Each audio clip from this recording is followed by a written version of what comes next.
Hi guys! For your next cooking lab, I'm asking you to do a potato dish. So I'm gonna demo for you some potato chips and some French fries, but you guys can use any type of potato. There's lots of different varieties out there that we've talked about. Also, potatoes are very inexpensive, so even if you just bought one potato, you made mashed potatoes, or you made what I'm making, French fries or potato chips, sweet potato fries, anything. The options are really endless. So I encourage you to use the internet, look some recipes up. You can also incorporate different ingredients with your potatoes. You can make a hash or something like that. But I'm first gonna go over knives. So next is our knife cuts, and we're gonna talk a little bit more about knife safety, how to hold a knife, and then how to do specific cuts. But if you're gonna be using a knife for cutting, I really wanna go over how to hold the knife properly. So you're going to place your fingers right underneath, your three fingers right under here, holding your thumb and your pointer finger here as so it's secure. You never want to put your finger on the top of the blade because that's not secure. See how that's going to wiggle around? But since I have my three fingers behind here, my thumb and my pointer finger, it's more secure when I'm cutting. So when I'm going to show you on a potato here first, I have my hand, which is in a claw, and I'm going to square off my potato. So I took one side off. Now it's flat, so it's not going to go anywhere, right? I'm going to do that to all four sides, and I'm just squaring off my potato. This is also helping too. Instead, if you didn't have a peeler, you're actually peeling the potato yourself. I'm going to go around and I'm going to square off the ends right here.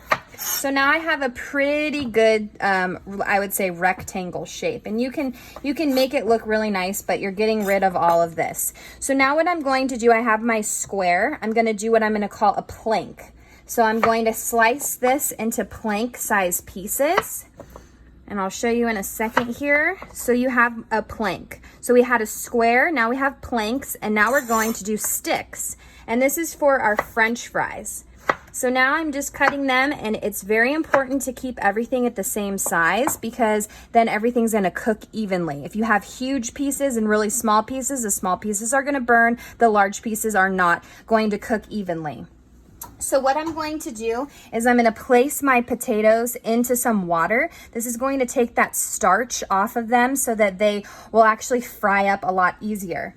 So I'm just going to go through here, make more of my sticks for my French fries.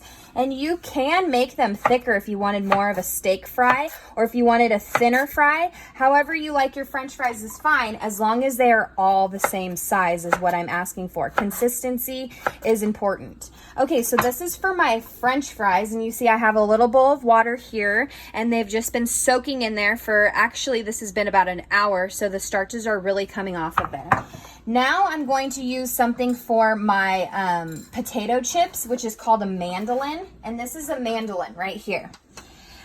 So you can see that on here it has a little knob, and if you move this up, it's going to actually get thicker, of more of a thick cut that you would like, and then the smaller would be into the green. So the red would be bigger, small is green, and I want it to be thin because I want my potato chips to be really crispy. So I'm going to keep it at the smallest size that I have, and I'm just going to run my potato down along here.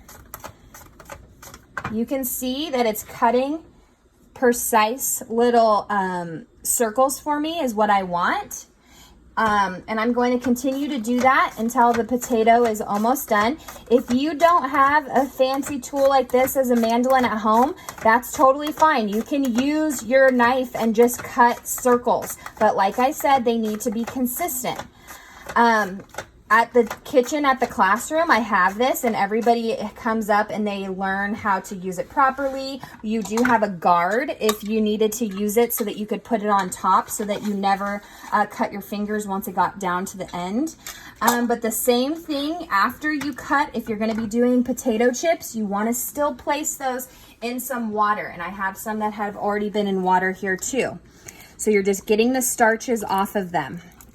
So you want to soak them for, 10 minutes or so at home to get those really, those starches all off. If you come over here, you'll see This is a very important step when you're making French fries or when you're making potato chips. You need them to be completely dry. You cannot take them straight out of the water bowl and put them right into the hot grease, because we all know that you can't put water into grease. It'll cause an explosion. So you need to make sure that you pat dry your potato chips completely.